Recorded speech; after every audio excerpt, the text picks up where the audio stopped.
Students, हम देख रहे हैं 2023 के लिए विज्ञान सब्जेक्ट का बीडी कोड। और इससे पहले आपको जो है बी ए बी बी और बी सी कोड करवा दिया गया है, जिसमें आपका बी ए कोड शामिल है। इसको देख लेना, सभी सेट्स को देखना अनिवार्य है, अन्यथा आपसे प्रश्न छूट जाएगा।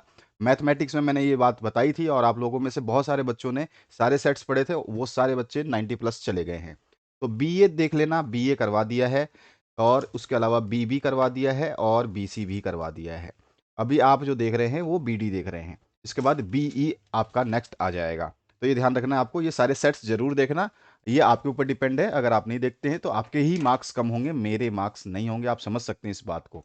तो चलिए पहले क्वेश्चन से स्टार्ट करते हैं और यहाँ पर सारे क्वेश्चंस डिस्कस करेंगे जितने भी आपके न्यूमेरिकल है। बड़े न्यूमेरिकल भी आपने, मैंने बताया था कि आप लोगों ने खंड ब के लिए भी कमेंट किया था कि सर ब खंड में जो भी न्यूमेरिकल होते हैं ये सारे क्वेश्चंस तो हम आंसर देखेंगे ही।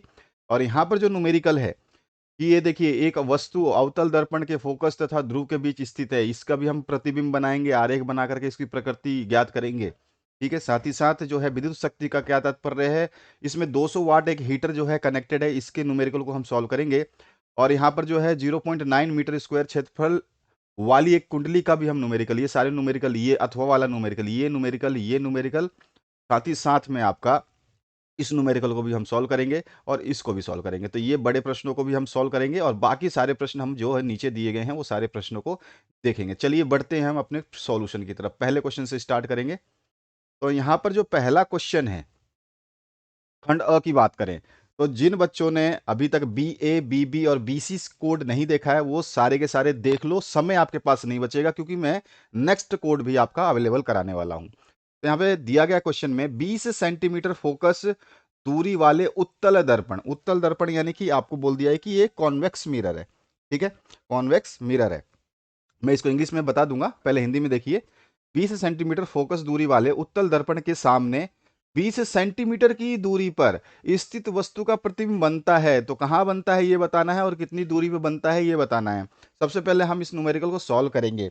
इस न्यूमेरिकल में क्या बोला गया है, the image of an object placed, कहां प्लेस किया गया है, placed at A distance of 20 centimetre, ठीक है, in front of convex mirror, in front of convex mirror, सामने मतलब front, in front of convex mirror. तो हमें क्या बताना है, इमेज ऑफ द, और इसमें बोला गया है convex mirror of focal length कितना दिया है, फोकल लेंथ जो है इसने आपको दिया है 20 सेंटीमीटर। ठीक है, ये दिया है फोकल लेंथ। तो हमको बताना है कि जो वस्तु का प्रतिबिंब बनेगा, जो इमेज बनेगी वो कैसी बनेगी, बिहाइंड द मिरर बनेगी या फ्रंट ऑफ द मिरर बनेगी या आपका इन्फिनिटी यानी अनंत पे बनेगी या इनमें से कोई नहीं। सबसे पहले हम इसमें जो दिया गया है उसको लिखते हैं। हमारे को दिया गया है 20 सेंटीमीटर फोकस दूरी वाले उत्तल दर्पण, 20 सेंटीमीटर फोकस दूरी उत्तल दर्पण, ये ध्यान रखना है। तो हमारे को जो चीजें दी गई है सबसे पहले उसको मेंशन करते हैं। तो एफ हमारे को दे रखा है, जो कि एफ का मान दे रखा है 20 सेंटीमीटर। ठीक है, उसके अलावा क्या दे रखा है इसने, दूरी दे रखी है किसकी, दर्पण के सामने वस्तु कितनी दूरी पे रखी है, आपका u बराबर 20, और u 20 माइनस में होगा। आप जानते हो उत्तल दर्पण जो होता है, जब आपका ये दर्पण जो बनता है, ठीक है, इसका इमेज बताऊंगा मैं। इस साइड नकारात्मक और इस साइड पॉजिटिव लेते हैं। तो वस्तु इस साइड रखी हुई है, वस्तु के सामने दर्पण के सामने रखी हुई है। ठीक है, आपके मिरर के सामने रखी हुई, फ्रंट में रखी है। तो जब हम u लिखेंगे तो हमारा u क्या हो जाएगा, ये नेगेटिव आता है, इस साइड का मान क्या होता है, माइनस होता है। तो ये आपका 20 सेंटीमीटर दे रखा है। अब हम दर्पण सूत्र यूज करेंगे यानी मिरर फॉर्मूला यूज करेंगे। और हम सभी को पता है 1 में F equals to 1/v plus 1/u होता है। तब इसके मान रख लेते हैं 1/v का। तो 1 आपका 1/v तो है ही नहीं, अच्छा 1 नीचे रख लेते हैं क्योंकि आपका मान जो है, हम f का मान हमारे पास है और जिसका जिसका मान है उसको रख लेते हैं। तो 1/f, f की जगह आपको रखना है 20, 20 रख दीजिए। और यहाँ पर 1/v, हमारे को v तो निकालना है, और प्लस में 1/u, u -20 है तो -20 रख दिया हमने। अब यहाँ पे इसको सॉल्व करेंगे। ठीक है, तो ये कितना आ जाएगा, ये आपका देखिए ध्यान से, ये माइनस का 20 है ना, तो इधर लेके जाएंगे तो यहाँ पर पहले से 1/20 अवेलेबल है। ठीक है, पहले से ही 1/20 अवेलेबल है, और प्लस में ये वाला माइनस का 20 इधर लाऊंगा तो ये 1/20 हो जाएगा और ये बराबर हो जाएगा 1/v के। ठीक है, यहाँ से 20 को उधर ले गए। तो ये दोनों का एलसीएम ले लीजिए तो कितना आ जाएगा, इसका एलसीएम लोगे तो ये आ जाएगा 20। तो एलसीएम ले लेते हैं और 20 जो है इसका एलसीएम आ जाएगा। तो सिंपली क्या हो जाएगा, इसका एलसीएम आ गया 20 और ऊपर वाले दोनों जुड़ जाएंगे तो 2/20 बराबर 1/v आ गया। अब इसको 2 एकम 2 और 2 × 20 यानी कि 1/10 इक्वल्स टू 1/b आ गया। और यहाँ से हमारे v का मान क्या आ जाएगा, तो v बराबर आ रहा है आपके पास में 10।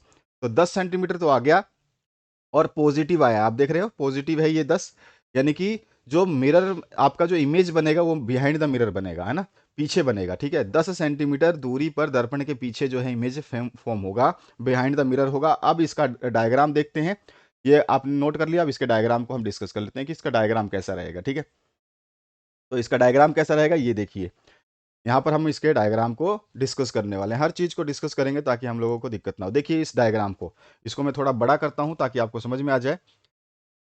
ये देखिए, ये है आपका डायग्राम। ठीक है, तो आपके पास दर्पण तो पता ही है। अब इस दर्पण में जो है ये आपका क्या है, यू दे रखा है कि ये जो है आपका मिरर है। ठीक है, क्या है, मिरर है, दर्पण है आपका कौन सा, उत्तल दर्पण। और उत्तल दर्पण पे के सामने वस्तु रखी हुई है 20 सेंटीमीटर की दूरी पर। ये जो हमने डिस्टेंस ली है ये ले रखी है यहाँ से यहाँ तक, ये 20 सेंटीमीटर है पोल से। ठीक है, यहाँ से 20 सेंटीमीटर की दूरी पर है पी से। और पी से लेकर ये मान लो वस्तु कोई ए बी है, इसका नाम ए और बी है। तो ए बी वस्तु है और यहाँ से एक किरण जाएगी जो आपके दर्पण से टकराने के बाद में इस तरफ चली जाएगी, लेकिन ऐसे प्रतीत होगी जैसे कि ये फोकस से पास हो रही हो। तो हम पीछे बढ़ाएंगे डैश डैश डैश करते हुए, तो फोकस से पास होती दिखाई देगी। और एक जो है वक्रता त्रिज्या से पास हो जाएगी, सेंटर ऑफ कर्वेचर से पास हो जाएगी। जिस डायरेक्शन में वो जाएगी उस, जैसे कि इस तरह से जा रही है, ये दर्पण में टकराकर वापस इसी तरफ मुड़ जाएगी।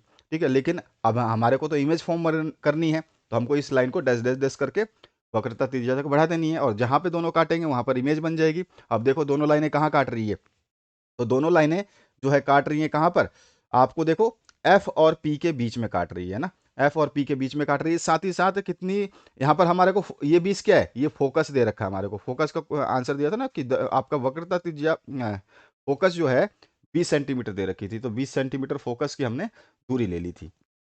अब यहाँ पर जो ये वस्तु बना है कैसा बना है, तो ये देखो आप छोटा भी बना है और दर्पण के पीछे भी बना है ना। तो ये चीज़ हमारे समझ में आ गई, बस हमारे को यही आंसर देना था। तो ये हमारा आंसर कंप्लीट हुआ, डायग्राम आपको समझ में आ चुका होगा।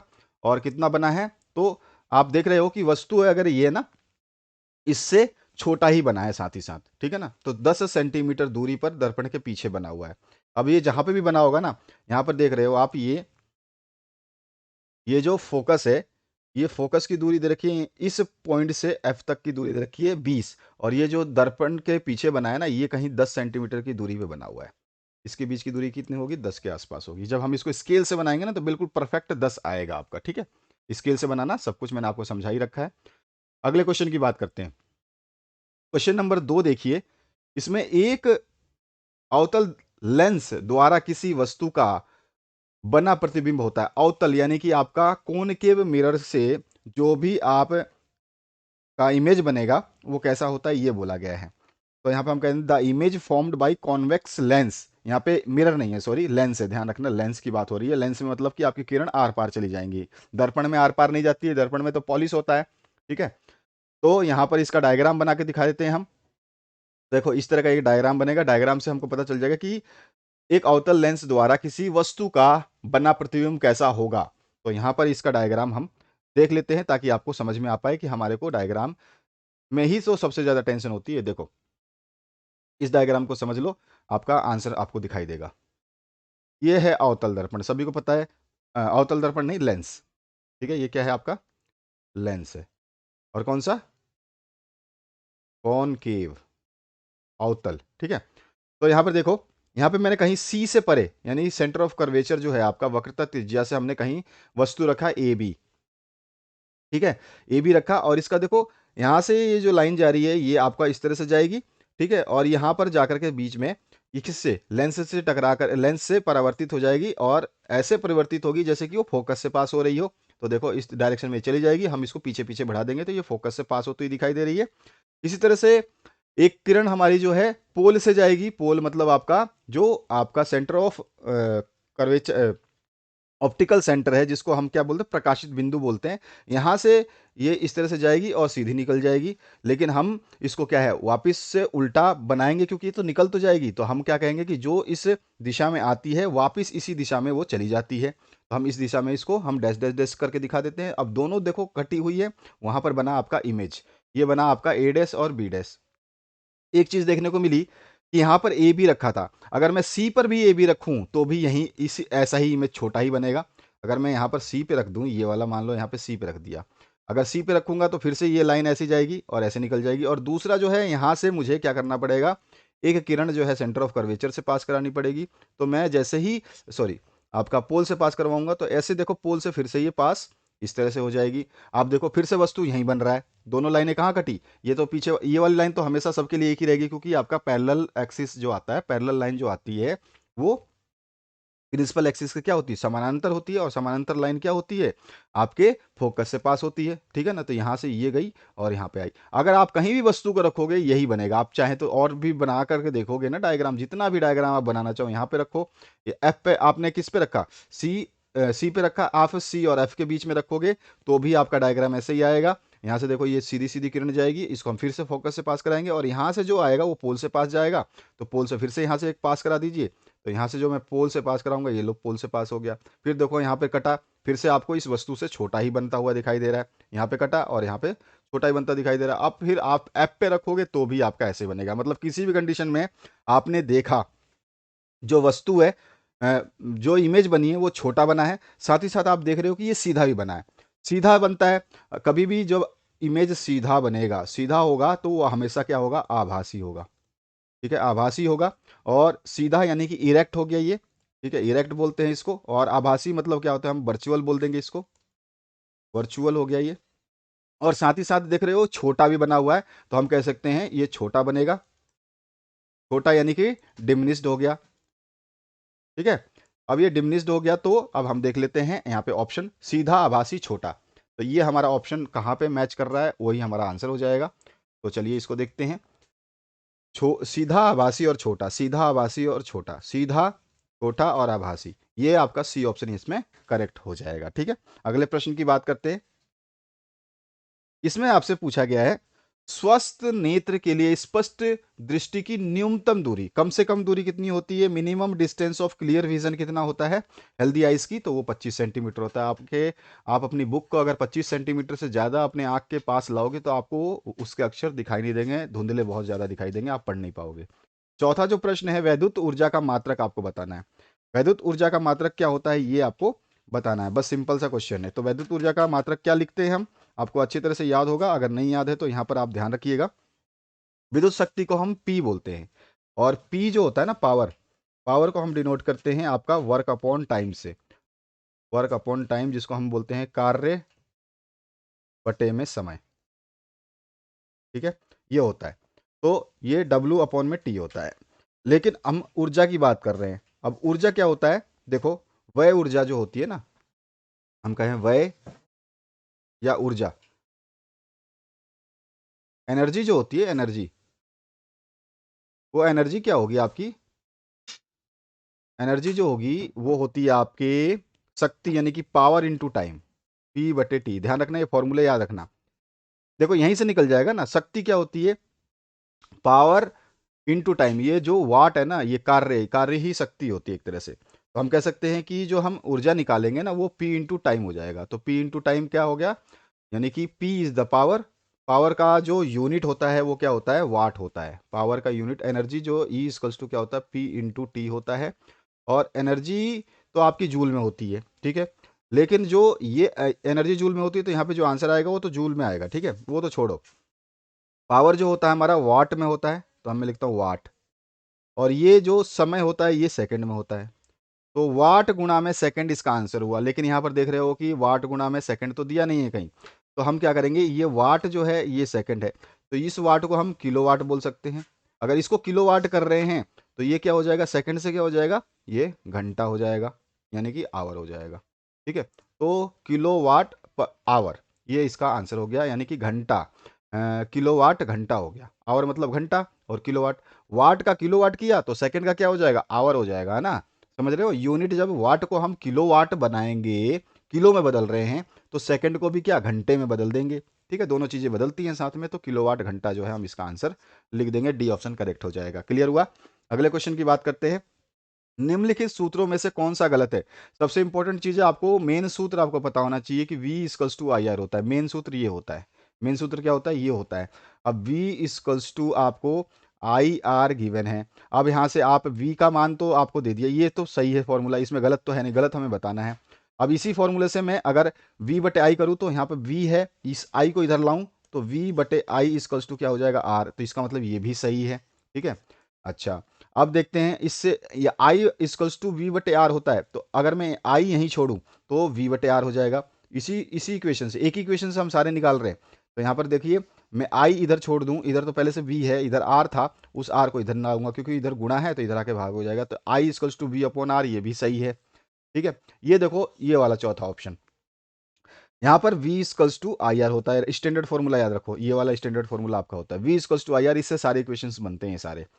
अब यहाँ पर देखो, ये बोल रहा है कि R छोड़ दो इधर, तो अगर मैं R यहीं छोड़ दूं तो ये क्या हो जाएगा, V बाई आई होगा। और यहाँ पे क्या दे रहा है, I बटे B, ये उल्टा दे दिया। यहाँ पे हमारा ये किसके बराबर होता है, R के, लेकिन ये तो हमारे पास नहीं है, यहाँ पे उल्टा दे दिया है। ये वाला हमारा सही है, लेकिन ये उल्टा है, तो ये हमारा गलत हो गया। ठीक है, यही हमारा क्वेश्चन का आंसर हो जाएगा। अब आते हैं, चुंबकीय क्षेत्र में स्थित एक धारावाही चालक पर लगने वाले बल की दिशा ज्ञात करने का नियम आपको बताना है। चुंबकीय क्षेत्र में स्थित धारावाही पर लगने वाला, देखो बाएं हाथ का नियम जो है वो आपका इस पे काम करता है। आपको पता ही होगा, अगर नहीं पता है तो मैं बता देता हूं। थोड़ा सा एक छोटा सा डायग्राम देखिए। ये कोई आपका सपोज करिए कि ये कोई तार है। देखिए यहाँ पे क्या बोल रहा है, समरूप चुंबकीय क्षेत्र में स्थित एक धारावाही चालक, चालक मतलब तार हो गया ना, वाले पर लगने वाले बल की दिशा। तो मान लीजिए यहाँ पर हमने जो माना कि ये आपका कोई तार हो गई। ठीक है, और ये तार में जो है कोई मैं लिख देता हूँ, तार है ये आपका तार है। ठीक है, और इसमें कोई बल जो है लग रहा होगा, और ये बल लग रहा होगा, कौन सा बल लग रहा है, तो समरूप चुंबकीय क्षेत्र में, चुंबकीय क्षेत्र भी है, तो चुंबकीय क्षेत्र इस तरह से बना लेते हैं। तो चुंबकीय क्षेत्र आपका इस तरह से हो गया। ठीक है, चुंबकीय क्षेत्र इस तरह से चल रहा है, और आपका जो है चुंबकीय क्षेत्र और तार के बीच में 90 डिग्री का एंगल बनता है। मैंने इससे पहले वाले वीडियो में बताया था कि आपका ये 90 डिग्री का एंगल बनता है। ये आई है, इसमें करंट कौन सी प्रवाहित हो रही है, आर आई। ठीक है, और इस तार की जो लंबाई है, ठीक है, इस तार की जो लंबाई है वो माना कि मैंने एल है इसकी लंबाई, और जो इसमें जो चुंबकीय क्षेत्र उत्पन्न हो रहा है उसको हम बोलते हैं, जो चुंबकीय क्षेत्र उत्पन्न हो रहा है वो आपका क्या है, बी हो गया। ठीक है, अब इसके संबंध मैंने आपको बताया भी था। तो ये संबंध आपका क्या होता है, आई बी एल, बस यही होता है फोर्स का संबंध। ध्यान रखना, ये फोर्स फॉर्मूला हम यूज करने वाले हैं आगे जाके। तो आई बी एल, और अगर हम इसका सदिश लगा देंगे तो ये सदिश हटाया हुआ है तो ये साइन थीटा हो जाता है। साइन थीटा, और थीटा यहाँ पे क्या है, तो यहाँ पे थीटा का मान 90 डिग्री है, 90 का मान 1 हो जाएगा, तो ये आई बी एल ही बन जाता है वापिस से, आई बी एल। ठीक है, बाकी हम बाद में डिस्कस करेंगे। तो यहाँ पर हमारा क्या आंसर हो गया, ये जो है फ्लेमिंग के बाएं हाथ के नियम से ज्ञात की जाती है, फ्लेमिंग के बाएं हाथ के नियम द्वारा। तो यहाँ पर जो है आपका लेफ्ट हैंड रूल जो है लग जाएगा। ठीक है, अब देखिए अगला प्रश्न। अगला जो प्रश्न है इसमें पूछा गया है, सौर कुकर का कौन सा भाग पौध घर प्रभाव के लिए उत्तरदायी होता है। पौध घर प्रभाव का मतलब क्या होता है, जो सौर कुकर होता है ना, आपने सभी ने देखा होगा, कुछ इस तरह से सौर कुकर जो है आपका होता है ना, इस तरह की, इस तरह से ही होता है कोई, मतलब आपका ये जो डब्बा सा बना रहता है, ये डब्बा होता है, इसमें आपके खांचे बने रहते हैं खाना रखने के लिए, और यहाँ पर जो है आपका ग्लास होता है। ठीक है, और यहाँ पर जो है एक ऊपर जो है, इस सौर कुकर के ऊपर एक कांच लगी रहती है, ये इसके ऊपर है ना ढक्कन सा लगा रहता है, वो कांच बोलते हैं उसको, कांच लगी रहती है। अब ये जो प्रकाश यहाँ पे आता है, यहाँ से रिफ्लेक्ट होकर के और जो है इस दर्पण से और इसके अंदर चला जाता है। इसके अंदर जाने के बाद जो ये कांच लगी रहती है ना, इस कांच से जा तो सकता है प्रकाश, लेकिन प्रकाश जो है गया तो सही, लेकिन इस कांच के बाहर नहीं आ पाएगा, और बाहर नहीं आता उसी को हम पौधघर प्रभाव कहते हैं। ऐसा सिस्टम जिसके कांच के अंदर से प्रकाश तो प्रवेश कर जाए लेकिन कांच से वापिस ना आ पाए, ट्रैप कर लेता है, इसी को पौधघर प्रभाव कहते हैं। और इसके लिए उत्तरदायी कौन सा है? कांच उत्तरदायी है। तो कांच की जो शीट है ना, यही उत्तरदायी होती है। तो यहाँ पे सी ऑप्शन करेक्ट हो जाएगा। कांच की शीट जो है पौध घर प्रभाव के लिए उत्तरदायी है। इसको अगर हम बोलें तो आपका क्या क्वेश्चन क्या बनेगा, अगर मैं इंग्लिश में इसको बोलना चाहूँ तो यहाँ पे बोलेगा which part of solar cooker is responsible for green house effect. ठीक है, पौध घर इसी को बोलते हैं, ग्रीन हाउस इफेक्ट। ठीक है, इसके बाद आइए 8वें प्रश्न पे, बायोलॉजी आपका केमिस्ट्री सेक्शन। डैश ठंडे तनु अम्ल से हाइड्रोजन गैस बनाता है। डैश ठंडे तनु अम्ल से हाइड्रोजन गैस बनाता है। Hydrogen gas is formed from cold dilute acid. Dilute acid का मतलब हो गया HCl की बात कर रहा है ये। तो HCl का जब हम इससे किससे बनेगा? सिलिका। देखो, दो तीन चीजें हमें ध्यान रखनी है कि देखो सिलिका जो है ये आपका क्या नहीं है, ये आपका धातु नहीं है। ठीक है, सिलिका आपकी धातु नहीं है, इसको हटा दो। और मैग्नीशियम भी आपका धातु नहीं है, इसको भी हटा दो। अब बचे दो धातु। तो मैग्नीशियम धातु नहीं है, सिलिका धातु नहीं है।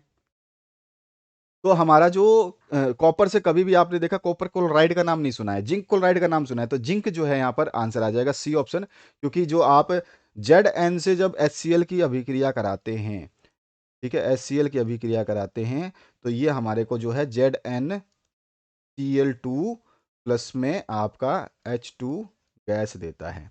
अब यहाँ पे इस बैलेंस नहीं है तो यहाँ पे 2 कर दो, ये आपका पूरा बैलेंस हो जाएगा। तो यहाँ पे हाइड्रोजन गैस जो है मिल रही है इससे Zn से, Zn से Cl कंबाइन कर देता है। क्लोरीन जो है जिंक से कंबाइन करके जिंक क्लोराइड बनाता है, जिससे और H जो है अलग हो जाता है, हाइड्रोजन जो है अलग हो जाता है। ठीक है, तो ये आपका सी ऑप्शन करेक्ट हो जाएगा। 1 बिलियन पीएच सॉरी 1 बिलियन नीले लिटमस को लाल कर देता है, इसका पीएच का मान होगा। तो विलियन जब पीएच आपका पूछ रहा है और कैसा कर देता है? लाल कर देता है। यानी कि हम कह सकते हैं, देखो जब लिटमस पत्र है ना, वो क्या बनाता है, बताता है हमारे को क्षार, अम्ल और क्षार का पता लगाता है कि अम्ल है या क्षार है। ठीक है, अगर अम्ल होगा, अम्ल होगा तो अम्ल क्या करता है, ये आपका नीले लिटमस को कैसा कर देगा? लाल कर देगा। ठीक है, और जो है अम्लों का जो पीएच का मान होता है, अम्ल का जो पीएच होता है ना, इसका पीएच का मान कितना होता है? 1 से लेकर के 7 के बीच में होता है। ठीक है, अम्ल का पीएच 1 से लेकर 7 के बीच में होता है, जो नीले लिटमस को लाल कर देता है। तो ये अम्लीय पीएच, यानी कि अम्लीय पीएच का मान कितना होता है? 1 से 7 तक, ये अम्लीय पीएच होता है। ठीक है, अम्लीय पीएच हो गया ये। तो आप देख सकते हो इसमें से 1 से 7 के बीच में जो है वही हमारा आंसर हो जाएगा। तो 6 यानी कि ए ऑप्शन ही हमारा करेक्ट हो जाता है। अगले क्वेश्चन की बात करते हैं। एंटीमनी है, तो एंटीमनी क्या है ये बताना है। एंटीमनी जो है ना, एक रासायनिक तत्व है। एंटीमनी क्या है? एक रासायनिक तत्व है। और एंटीमनी जो है ना, एक जो है ये क्या, इसका अगर एंटीमनी का आपसे सिंबल पूछ ले तो उसको एसबी से बोलते हैं, एसबी से बोलते हैं। ठीक है, परमाणु क्रमांक संख्या पूछ ले तो इसका 51 परमाणु क्रमांक संख्या होता है। ठीक है, क्लियर हुआ? तो एंटीमनी जो है ये क्या है? आपका एक रासायनिक तत्व है, केमिकल कंपोनेंट है। ठीक है, और जो है ये आपका इसके अंदर जो एंटीमनी ना, ये इसके अंदर एक खास बात है। इसमें जो है ना, ये धातु और अधातु के दोनों के गुण दर्शाता है। इसमें क्या होता है एंटीमनी में ना, धातु का भी गुण होता है, मेटल का भी गुण होता है और नॉन मेटल का भी। धातु भी होता है, धातु के भी गुण होते हैं और अधातु के भी होते हैं। दोनों के गुण होते हैं, मेटल और नॉन मेटल दोनों के गुण होते हैं। और जिसमें मेटल और नॉन मेटल दोनों के गुण पाए जाएं, उसको हम क्या बोलते हैं? उसको बोलते हैं हम उपधातु। ठीक है, उसको हम क्या बोलते हैं? उपधातु। तो आप ध्यान रखोगे तो आंसर हो जाएगा आपका उपधातु। ठीक है, तो ये पहला ही ऑप्शन आपका करेक्ट हो जाएगा, उपधातु। ए ऑप्शन जो है इसका करेक्ट हो जाएगा। जिसमें धातु और अधातु दोनों का, मेटल और नॉन मेटल का गुण हो, उसको हम बोलते हैं उपधातु। ठीक है, जिसको उपधातु का मतलब हो गया सब मेटल। ठीक है, उपधातु का मतलब सब मेटल या सब मेटलर्जी भी बोलते हैं। इसके बाद आपका 11वां प्रश्न है, निम्न में से किस कार्बनिक यौगिक में कीटोन समूह उपस्थित है? तो कीटोन समूह जिसमें आपका चैन बना होगा, ओ डबल आपका बॉन्ड, और सी के साथ में इधर भी आर जुड़ा हो और इधर भी आर जुड़ा हो। ठीक है, दोनों तरफ आर आर जुड़ा हो, तो ये आपका कीटोन समूह को दर्शाता है। यहाँ पे देखिए एक जैसे आर आर जैसे कौन से दिख रहे हैं? यहाँ पे देखो ये नहीं है, एक बराबर नहीं है, दिख नहीं रहा है।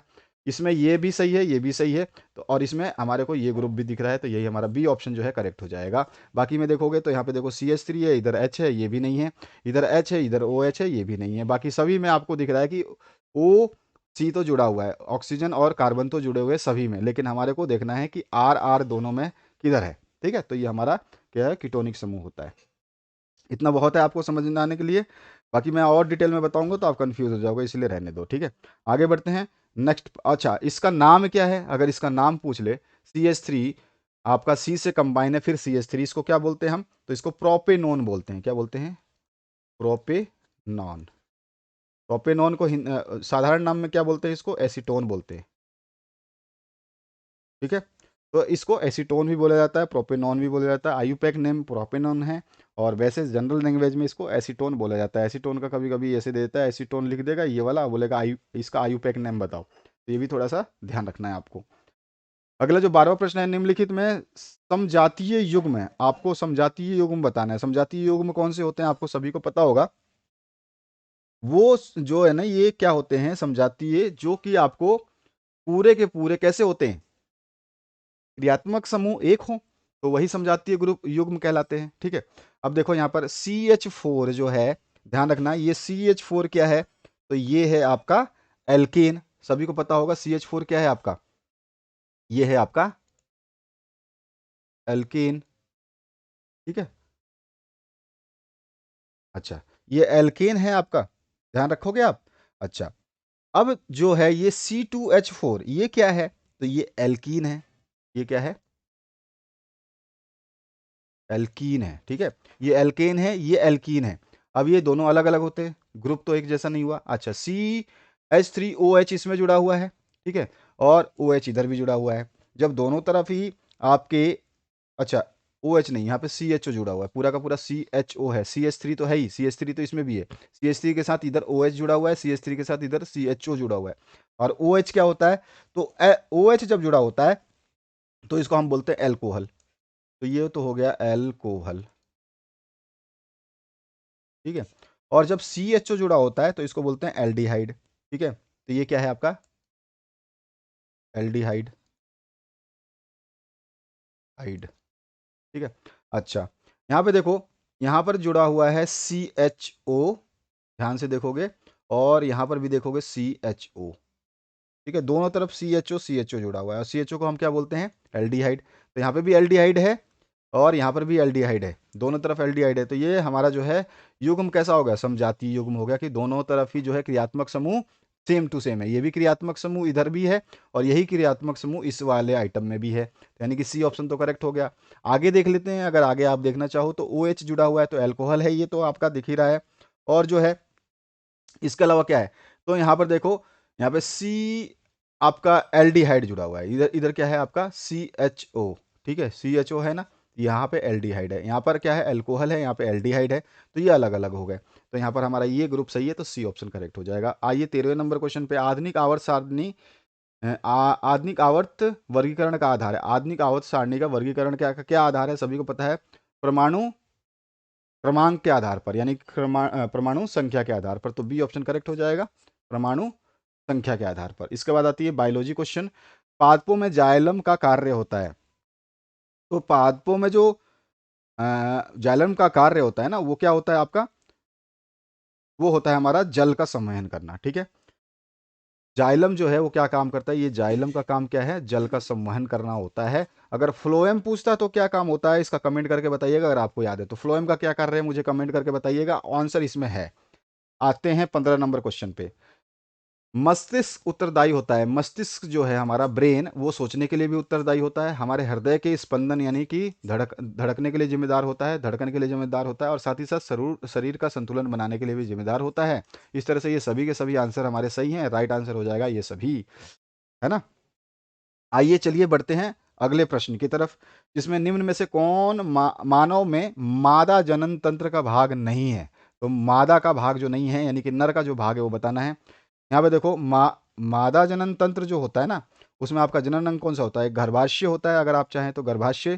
देखो, एक होता है गर्भाशय, यहाँ पे सब लिखा हुआ है, गर्भाशय होता है आपका। ठीक है, उसके अलावा जो है उनका एक अंडाशय भी होता है, तो अंडाशय भी है इनका। उसके अलावा उनके डिंब वाहिनी होती है, तो डिंब वाहिनी। तो ये सारे के सारे मादा जनन तंत्र में होते हैं। शुक्रवाहिका जो है, ठीक है, ये आपके नर जनन तंत्र का भाग है, जो कि यहाँ पे पूछा गया है कि कौन सा नहीं है, तो नर वाला जो है यह मादा का नहीं है, तो यहाँ पे सी ऑप्शन जो है आपका करेक्ट हो जाएगा। ठीक है, शुक्रवाहिका जो है नर जनन तंत्र का भाग है, तो यहाँ पे सी ऑप्शन इसका करेक्ट हो जाता है। अगला जो क्वेश्चन है, पौधों में कायिक प्रवर्धन में के लिए कौन सा भाग अधिक अनुकूल है। तो कायिक प्रवर्धन क्या होता है, पौधों में ही पाया जाता है। जो ये प्रवर्धन होता है ना, केवल पौधों में ही पाया जाता है। और इससे क्या करते हैं हम, इसकी सहायता, कायिक प्रवर्धन की सहायता से हम नए पौधों का जो है निर्माण करते हैं। ठीक है, और इसमें जो है जड़, तना और पत्ती, जड़ भी शामिल होता है, तना भी शामिल होता है, पत्ती भी शामिल होती है। ठीक है, उसके अलावा जो है प्रकालिका भी शामिल होती है, प्रकलिका भी शामिल होती है। सबसे अधिक अधिक अनुकूल की बात कर रहा है, ये होते तो सारे से ही होते हैं। कायिक प्रवर्धन तो जड़ से भी होता है, तना से भी होता है, पत्ती से भी होता है और प्रकालिका से भी होती है। ठीक है, लेकिन लेकिन सबसे ज्यादा अनुकूल जो माना जाता है, क्योंकि जड़ से जड़ मिला करके, क्योंकि यही पौधे का निर्माण करते हैं ना, जड़ से जड़। ये तो देखो, जड़ आपका जो होगा ना, वो किसी भी चीज का हम जड़ से जड़ मिला करके काम नहीं कर सकते, लेकिन तना, हर पेड़ पौधे का हम तना यूज कर सकते हैं। आप छोड़िए कि जड़ काटने के लिए, किसी पौधे का जड़ निकालने के लिए उसको खोद करके निकालना पड़ता है, और जो कि हर पौधे में इतना आसान काम नहीं है। ठीक है ना, तो इसमें सबसे जो इंपॉर्टेंट रोल निभाता, अनुकूल निभाता है, वो होता है आपका तना। ठीक है, तना होता है, इसका ए ऑप्शन जो है करेक्ट हो जाएगा। क्लियर हुआ। अगले प्रश्न की बात करते हैं, जिसमें आपसे निम्नलिखित में कौन सा जीन प्रारूप शुद्ध गोल गोल बीजों का, शुद्ध गोल बीजों यानी कि आर आर, तो यहाँ शुद्ध गोल बीजों का आर आर प्रतीक होता है। ठीक है, निम्न में से कौन सा अनुवांशिक पदार्थ है। अनुवांशिक पदार्थ की बात करते हैं जो अनुवांशिक लक्षण को माता पिता से अगली पीढ़ी तक पहुंचा दे, उसी को हम बोलते हैं अनुवांशिक लक्षण। अनुवांशिक लक्षण जो है वो आपका, सबसे पहला देखिए, यहाँ पर हमारे जो डीएनए टेस्ट आपने खूब सुना होगा फिल्मों में, एपिसोड्स में, डीएनए टेस्ट कराओ, डीएनए टेस्ट कराओ, क्यों, क्योंकि वो अनुवांशिक लक्षण के वाहक होते हैं। इसी को हम अनुवांशिक पदार्थ बोलते हैं। ठीक है, ऐसे पदार्थ जो हमारे गुण को अगली पीढ़ी तक पहुंचाएं, वही अनुवांशिक पदार्थ कहलाते हैं, जिसमें हमारा डीएनए शामिल होता है। आरएनए भी शामिल नहीं होता, आरएनए अगर ऑप्शन में हो तो ये शामिल नहीं होता है, डीएनए शामिल होता है। ठीक है, राइबोसोम्स जो होते हैं, ये क्या करते हैं, ये प्रोटीन का निर्माण करते हैं, प्रोटीन का निर्माण में सहायक होते हैं। ठीक है, तो ये ध्यान रखोगे। और ये माइटोकॉन्ड्रिया क्या करता है, ये ऊर्जा का निर्माण में सहायक होता है, ऊर्जा के निर्माण में। ठीक है, गाल्जी काय का तो कोई ऑप्शन ही नहीं है, छोड़ दो इसको, गाल्जी काय को भूल जाओ। इसके अलावा नेक्स्ट जो पार्ट है उसकी बात करते हैं, खाद्य श्रृंखला की आधारभूत इकाई क्या है। आधारभूत यानी कि मेन इकाई क्या है, तो उत्पादक। कुछ उत्पन्न ही नहीं होगा तो ना तो प्राथमिक खा पाएगा, ना द्वितीयक खा पाएगा, ना तृतीयक खा पाएगा, तो उत्पादक ही जो है मेन आधारभूत इकाई होते हैं। ठीक है, खाद्य श्रृंखला की आधारभूत इकाई क्या है, उत्पादक। ठीक है, इसी तरह से एक बायोलॉजी का क्वेश्चन बनता है कि मानव की आधारभूत इकाई क्या है, तो उसको हम बोलते हैं कोशिका। हमारी शरीर पूरा का पूरा कोशिकाओं से मिलकर के बना हुआ है। खंड ब की बात करते हैं। यहाँ पे जो क्वेश्चन पूछा गया है, इसको ध्यान से देखिए, और क्या बोल रहा है, एक वस्तु अवतल दर्पण के फोकस तथा ध्रुव के बीच स्थित है। एक वस्तु अवतल दर्पण है, तो अवतल दर्पण है यानी कि कॉनकेव मिरर है। ठीक है, दर्पण है तो मिरर है, और ये अवतल है यानी कॉनकेव है। अच्छा, फोकस तथा ध्रुव के बीच में कोई वस्तु रख दी गई है। फोकस यानी कि आपका एफ के बीच में, और ध्रुव यानी कि पी के बीच में, या फिर आप कोई कोई बच्चा लिखता है इसको ओ के बीच में, ऑप्टिकल सेंटर बोलते हैं, इसके बीच में रख दी गई है।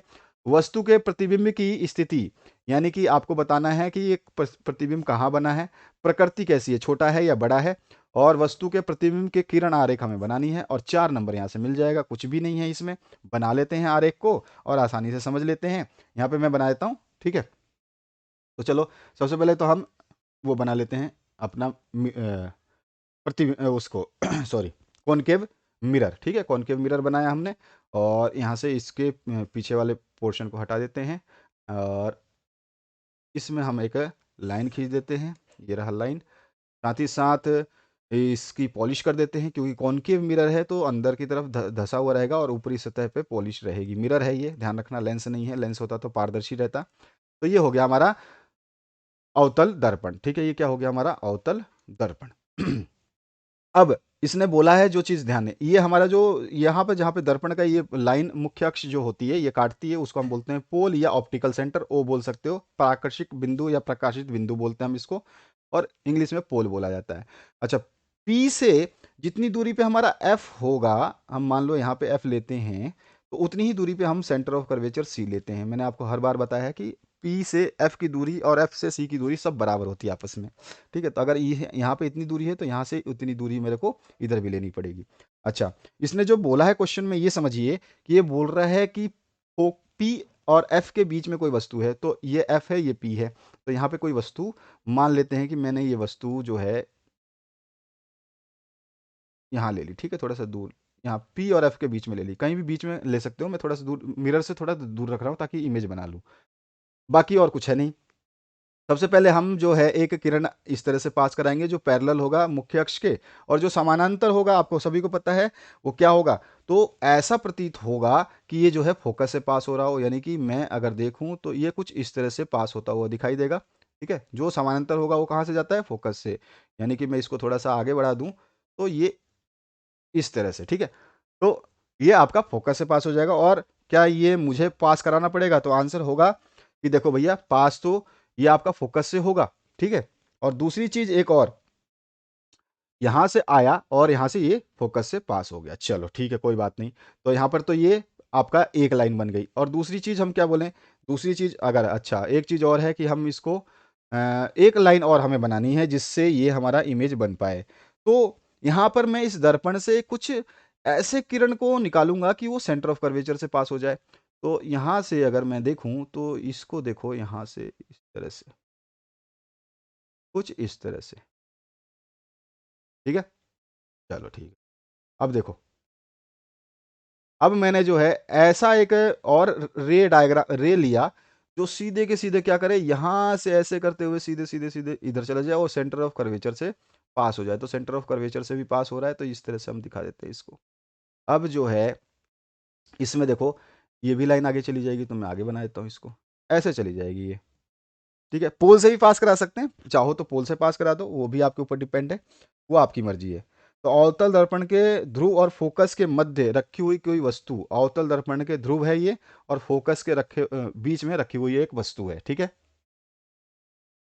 और बाकी लाइनों को तो मैंने बता दिया आपका, ये फोकस से पास, एक तो फोकस से पास हो जाएगा और एक सेंटर ऑफ कर्वेचर से। तो मैंने कहा कि एक किरण जो है इस तरह से आई, ठीक है, ये मिरर से टकराई, दर्पण से टकराई, और टकरा करके ऐसे पास होगी, जो समानांतर होगी मुख्य अक्ष के, वो ऐसे पास होती है कि जैसे कि वो फोकस से निकल रही हो। तो यहाँ पे देखो, यहाँ पे टकराई और ये फोकस से निकल गई। अब ये फोकस से निकल के ये इस तरह से चली गई। ठीक है, क्लियर हुआ, इस तरह से ये चली गई। अच्छा, दूसरा जो हमें एक और लाइन लेनी है, हमें देखना है कि ये जो है इससे इस तरह से ये किरण लेके जाऊंगा, इस तरह से किरण इस पे टकराएगी, कि इस तरह से टकराएगी कि सेंटर ऑफ कर्वेचर से जाती हुई दिखाई देगी। यानी कि यहाँ पे टकराई, इस तरह से टकराई और इसी तरह से वापस हो गई। तो इस तरह से वापस होते हुए ये चली गई सेंटर ऑफ कर्वेचर से, यानी कि आपका वक्रता त्रिज्या से। ठीक है, सेंटर ऑफ कर्वेचर हो गया आपका। अब हमारे को इसका इमेज बनाना है, तो इमेज बनाने के लिए क्या करना पड़ेगा, जो ये वाली लाइन है इसको पीछे की तरफ बढ़ाते हैं। तो ये हमने बढ़ा रखा है, और भी बढ़ा लेते हैं, जहाँ पे कट जाएगी वही हमारा इमेज बन जाएगा। तो हम इसको और भी बढ़ा लेते हैं ऊपर की, आगे की तरफ। तो इस लाइन को थोड़ा सा और आगे बढ़ा देते हैं इस तरह से, और इसी तरह से ये वाली लाइन भी हमारी जो सेंटर ऑफ कर्वेचर वाली है इसको बढ़ाते हैं, कहीं ना कहीं तो ये बढ़ के जाके मिलेंगी ही मिलेंगी। मिल गई। अच्छा, अब इसको हम डैश डैश कर लेंगे, क्योंकि हमने इसके दर्पण के पीछे हमने खुद ये लाइन बढ़ाई है। बाकी एक्चुअल लाइन तो यहाँ से टकरा के इधर चली गई थी, और दूसरी वाली लाइन भी यहाँ टकराई थी और इधर चली गई थी। तो ये तो एक्चुअल लाइन तो इधर थी, लेकिन पीछे जो लाइनें बनाई हैं हमने, वो सारी की सारी क्या है, बिल्कुल सही समझ गए आप, सारी की सारी डैश डैश लाइनें हो जाएंगी, क्योंकि ये हमने बनाई है। तो ये सारी की सारी क्या है, डैश डैश लाइनें हो गई। अब ये डैश डैश लाइनें हो गई, हमारे को पता चल गया कहाँ मिली है। तो इस पॉइंट पे काट रही है, कहीं जिस पॉइंट पे भी काट रही है, हमने देखा कि इस पॉइंट पे कहीं काट रही है, और इस पॉइंट पे बना, हमारे को इसका इमेज बना देना है। तो मैं सबसे पहले इस लाइन को थोड़ा सा और एक्सटेंड कर दूँ, जो मुख्य अक्ष है इसको हम थोड़ा सा बढ़ा लेते हैं इस तरह से। और यहाँ पर जो हमारा डायग्राम बनेगा, वो देखो यहाँ पॉइंट कटा हुआ है, तो यानी कि सीधा बन रहा है, तो इस तरह से हमारा इमेज बन गया। तो ये तो वस्तु थी। ठीक है, यहाँ पे जो दी गई है ये हमारा है वस्तु, क्योंकि वस्तु को बोला है उसने पी, एफ और पी के बीच में रखना है, एफ और पी के बीच में। और ये बन गया हमारा इमेज, यानी कि प्रतिबिंब। ठीक है, प्रतिबिंब बन गया यहाँ पर। तो प्रतिबिंब कैसा बना आप देख सकते हो, वस्तु से तो बड़ा बना हुआ है, पहली बात, वस्तु से बड़ा बना हुआ है, सबसे पहली चीज। दूसरी चीज, बड़ा बना है यानी कि ये इसको बोलते हैं एनलार्ज्ड हो गया, ठीक है, एनलार्ज्ड हो गया। और बड़ा के बाद में और दूसरी चीज क्या बनी है, क्या इस वस्तु की प्रतिबिंब जो बनी है वो अपने आप बनी? नहीं, हमने पीछे की तरफ बढ़ा के बनाया। अगर हमने बनाया है तो वो होता है आभासी। आभासी का मतलब क्या हो गया? आभासी का मतलब हो गया आपका नॉट रियल, यानी कि आपका वर्चुअल, ठीक है। अच्छा, बड़ा बना, आभासी बना, कहाँ बना है? तो दर्पण के पीछे बना है, ठीक है, तो हम कह देंगे बिहाइंड द मिरर बना है। बिहाइंड मिरर बना है यानी दर्पण के पीछे बना है, ये पीछे, बिहाइंड मिरर, ठीक है। और और कुछ बता सकते हैं कि देखो यहाँ पे बोला है कि वस्तु की स्थिति कहाँ है, तो दर्पण के पीछे है। प्रकृति कैसी है, तो बड़ा है और आभासी है। मैंने बताया था कि आभासी होगा तो वो कैसा बनेगा? रियल बनेगा। वास्तविक बना हुआ है, कैसा बना हुआ है? वास्तविक,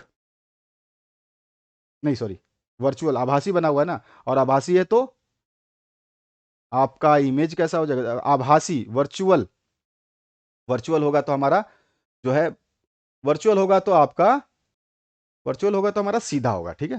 ये वास्तविक गलत लिख दिया, वर्चुअल होता है तो सीधा होता है, तो हम इसको बोलते हैं सीधा। सीधा बना यानी कि इरेक्ट बोलते हैं, इरेक्ट बना, ठीक है। तो देखो, एनलार्ज बना, ठीक है, बड़ा बना, वर्चुअल बना और इरेक्ट बना, और साथ ही साथ दर्पण के पीछे बना। ये चारों चीज़ हमने बता दी और ये चारों चीज़ें हमसे पूछी गई थी। क्लियर हुआ? और यहाँ पे हमको 4 नंबर मिल गए।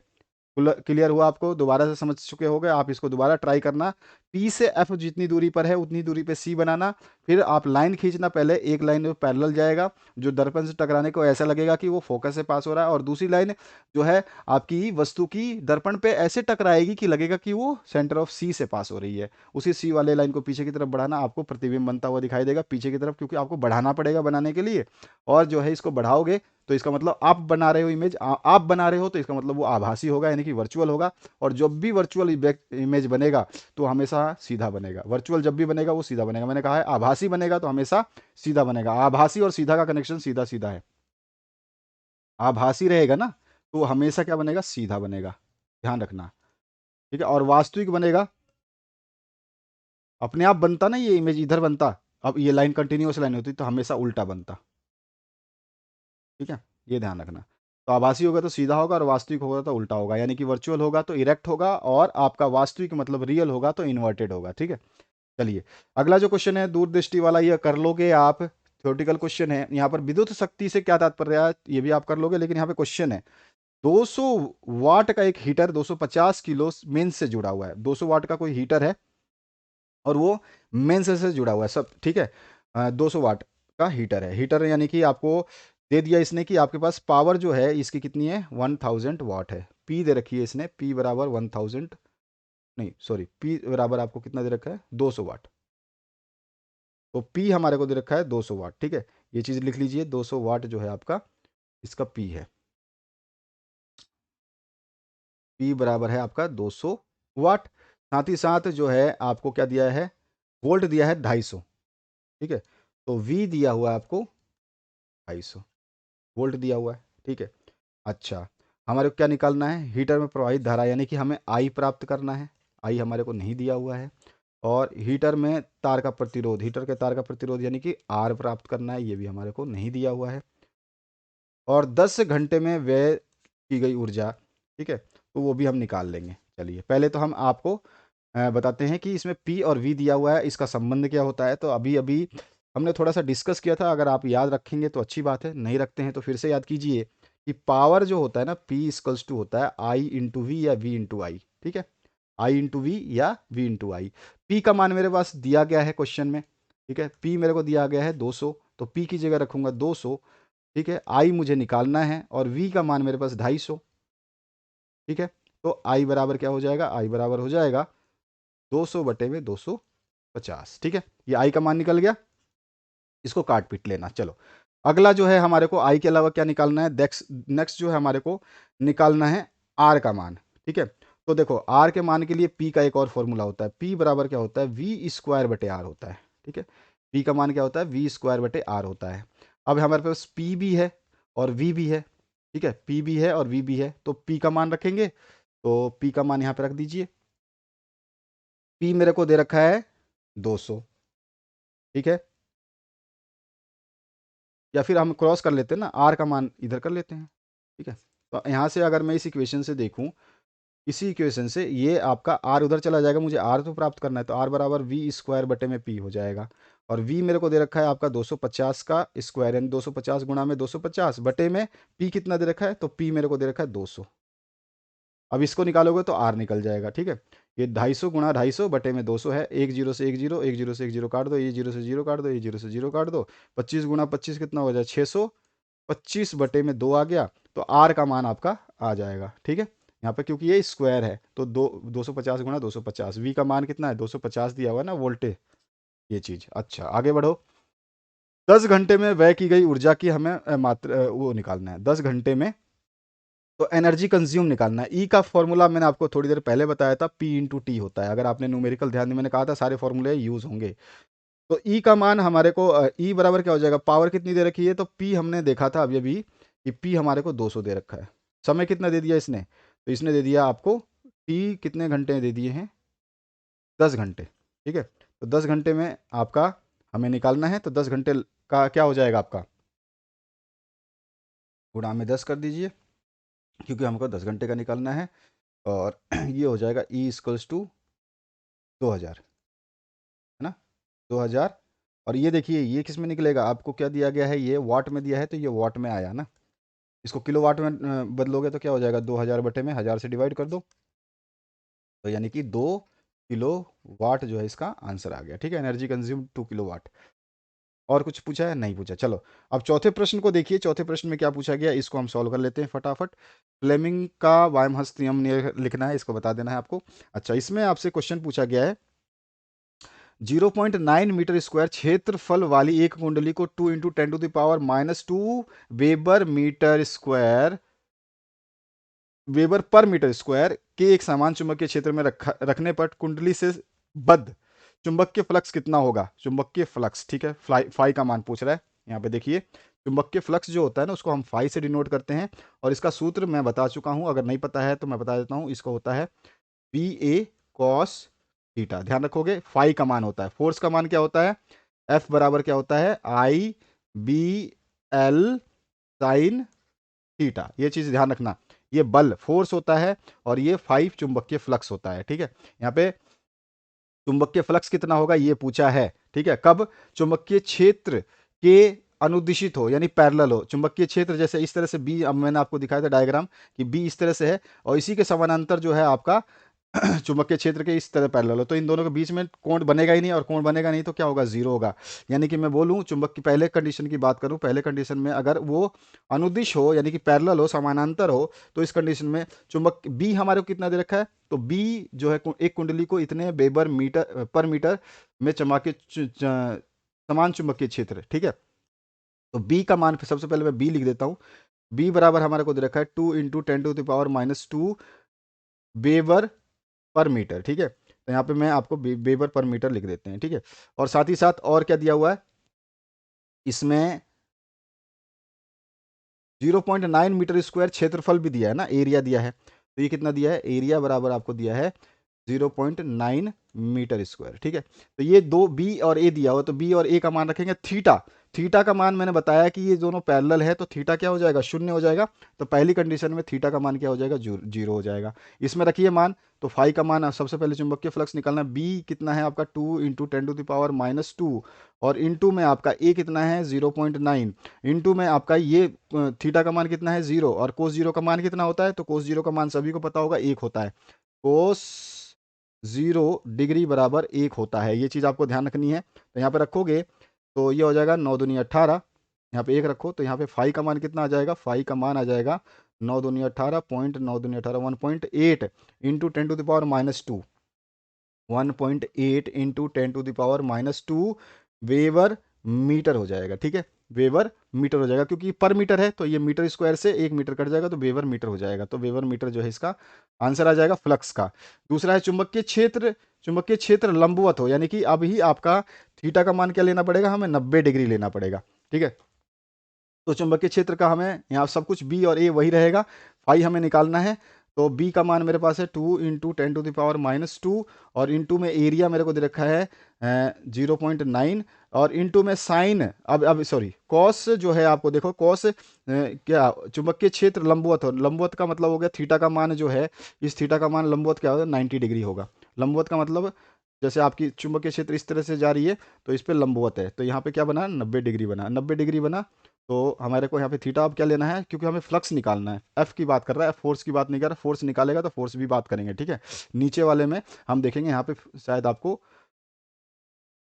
लगने वाले, यहाँ पे फोर्स निकालना है, तो यहाँ पे ये फॉर्मूला है दूसरे, इसके अथवा पार्ट में हम फोर्स वाला फॉर्मूला यूज करने वाले हैं। पाई 2 × 10⁻², और 0.9, और आपका थीटा कितना दिया है 90, क्योंकि लंबवत बोला है, नववत अभी मैं बता दिया 90 डिग्री होता है। तो कोस 90 का मान कितना होता है, कोस 90 का मान होता है 0, तो इसमें 0 से मल्टीप्लाई करोगे तो फाई का मान क्या आ गया, 0 आ गया। तो ठीक है, वेबर मीटर। ठीक है, आ जाइए अब इस वाले, इसके अथवा पार्ट में आपको समझ में आ चुका होगा इस क्वेश्चन का, पहले चौथा क्वेश्चन का आंसर। अब हम आते हैं अगले इसके और पार्ट में। इसमें 2 मीटर लंबे चालक, चालक की लंबाई दे रखी है, तो मैं यहाँ पर थोड़ा सा इसको इरेज कर दूं और यहीं पे हम इसको सॉल्व कर लेते हैं। लंबाई कितनी दे रखी है, तो हमारे को एल बराबर कितना दे रखा है, एल दे रखा है, एल बराबर दे रखा है 2 मीटर, ठीक है। और क्या दे रखा है, 2 मीटर, और धारा दे रखी है, आई दे रखी है, आई दे रखा है 10 एम्पियर, और यह 2 वेबर मीटर स्क्वायर चुंबकीय क्षेत्र में रखा है। बी का मान भी दे रखा है, बी बराबर 2 वेबर पर मीटर स्क्वायर चुंबकीय क्षेत्र में रखा गया है। चालक में लगने वाले चुंबकीय बल का मान निकालने हैं। यदि धारावाही चालक चुंबकीय क्षेत्र, पहला जो कंडीशन है समानांतर है, समानांतर है तो ध्यान रखना है, मैंने आपको फॉर्मूला बताया था, अगर याद नहीं है तो फिर से फॉर्मूला याद कीजिए। पहला कंडीशन मैंने फॉर्मूला बताया फोर्स का, वो होता है I/B/L sin थीटा, ठीक है। एफ का मान, अगर एफ की जगह फाई होता तो यहाँ पे साइन की जगह कोस हो जाता है, ठीक है। और I/B/L उसमें यूज नहीं होता, अभी अभी मैंने फॉर्मूला ऊपर बताया था, उसको याद कर लेना, ठीक है। अच्छा, यहाँ पर जो है आपको आई का मान भी पता है, bl का, और साइन थीटा का मान क्या हो जाएगा, यहाँ पर चेक करिए ध्यान से, देखिए कि साइन जो है आपको क्या बोल रहा है, समानांतर है। समानांतर का मतलब हो गया कि थीटा क्या हो जाएगा, थीटा बराबर 0। अगर थीटा 0 होगा तो इसका मतलब क्या हुआ, थीटा 0, साइन 0 का मान कितना होता है, साइन 0 का मान 0 होता है। तो ये सारा का सारा एफ बराबर क्या हो जाएगा, 0 हो जाएगा, करने की जरूरत नहीं है मेरे को। तो ये सारा चीजें आई का मान रखेंगे यहाँ से, आई का मान यहाँ से रखिए, एल का मान यहाँ से रखिए, आई का मान यहाँ से रखिए, बी का मान यहाँ से रखिए। लेकिन साथ में जब थीटा का मान 0 है तो साइन 0 का मान क्या होता है, 0 होता है। तो 0 से जब कोई भी चीज़ मल्टीप्लाई होगी तो 0 हो जाएगा। यानी कि फोर्स जो है मेरे पास पहले कंडीशन के लिए, इसमें पहला वाला जो आंसर आएगा वो 0 आया। दूसरा लंबवत हो, लंबवत का मतलब है 90 डिग्री, इस तरह से लंबवत हो तो 90 डिग्री। अब साइन 90 का मान कितना होता है, साइन 90 का मान बताइए, साइन 90 का मान कितना होता है, सभी को पता होना चाहिए। साइन 90 का मान कितना होता है, जल्दी बोलो। तो साइन 90 का मान सभी को पता है अच्छी तरह से कि ये होता है आपका, ये होता है आपका 1, ठीक है। तो यहाँ पर जो है हम इसका लिख देते हैं, ठीक है। तो यहाँ पर फोर्स कितना निकल जाएगा, यहाँ पे आपका I/B/L 2 × 10 × 2, या फिर 10 × 2 × 2, ठीक है। 10 × 2 × 2, और गुणा में साइन 90 का मान मैंने बताया आपको, 90 डिग्री क्या होता है 1, तो यहाँ पे 1 रखिए, और 10 दूनी 20, 20 दूनी 40, फोर्स बराबर 40 आ गया, ठीक है। और ये कितना है, न्यूटन फोर्स है, तो न्यूटन में आ जाएगा। तो यहाँ पे आपका दूसरे का आंसर जो लंबवत है, इसमें कितना आंसर आ रहा है, ये आ रहा है 40 न्यूटन। तीसरा है 45 डिग्री का कोण हो तो साइन 45 का मान क्या होता है, ये भी पता होना चाहिए आपको। साइन 45 का मान होता है 1/√2, ठीक है। रख लीजिए, फोर्स निकाल लीजिए। तो इसको हम यहाँ सोल्व कर लेते हैं। देखो एफ बराबर 10 × 2 × 2, जो आई बी एल का मान यहाँ से रख रहा हूँ मैं डायरेक्ट, बार बार में आई बी एल नहीं लिखेंगे। और 45 का मान होता है 1/√2, √2 को काटना है, ठीक है। तो अंडर रूट नीचे नहीं रहना चाहिए, तो हम क्या करते हैं, एफ बराबर क्या हो जाएगा, ये 10 × 2 × 2 × 1/√2, ऊपर नीचे अंडर रूट से मल्टीप्लाई कर दो, ठीक है। नीचे वाला तो अंडर रूट से अंडर रूट हट जाएगा, यानी कि यहाँ पे आएगा आपका एफ बराबर, इस एफ का मान कितना आ जाएगा, इधर लिख रहा हूँ, एफ बराबर 10 × 2 × 2 गुणा ऊपर क्या हो जाएगा, √2, बटे में क्या हो जाएगा, अंडर रूट से अंडर रूट गुणा करोगे तो क्या हो जाएगा 2, 1 2 से 2 कट जाएगा, यानी कि आपके पास हुआ क्या, यहाँ पे देखिए ध्यान से 20√2, तो एफ का मान आया 20√2, यही हमारे पास इसका आंसर आ जाएगा। और ये भी क्या है आपका फोर्स है, तो ये भी न्यूटन में आ जाएगा। ठीक है, अंडर रूट 2 का मान रखना चाहे तो रख ले, नहीं तो आप यहाँ पे भी छोड़ सकते हैं। नीचे अंडर रूट नहीं होना चाहिए, आंसर हटा देते हम हमेशा, मैंने आपको कई बार बताया, नीचे अंडर रूट को हटाने के लिए ऊपर नीचे उसी संख्या से गुणा जो परिमेयकरण करते हैं वो कर देना है। ठीक है, तो ये हो गया आपका आंसर। इस वाले न्यूमेरिकल को भी देख लिया हमने। अब यहाँ पर है निम्नलिखित संक्षिप्त टिप्पणी लिखनी है, तो आप इन पे टिप्पणी लिख देंगे, और कुछ अभिक्रियाएं यहाँ पे दी गई हैं, समीकरण देना है आपको, इसका संतुलित समीकरण देना है। ठीक है, तो इसको जरूर आप एक बार कर ले, और कोई समस्या है, कोई परेशानी है तो ज़रूर बताएं। और मैंने बताया जैसे कि बी ए, बी बी, बी सी और बी डी, अब आपका ये बी डी सेट चल रहा है, चारों सेट जरूर पढ़ना। इसके अलावा बी ई आने वाला है। ठीक है, बी ई आने वाला है, उसके बाद फिर बी एफ आने वाला है।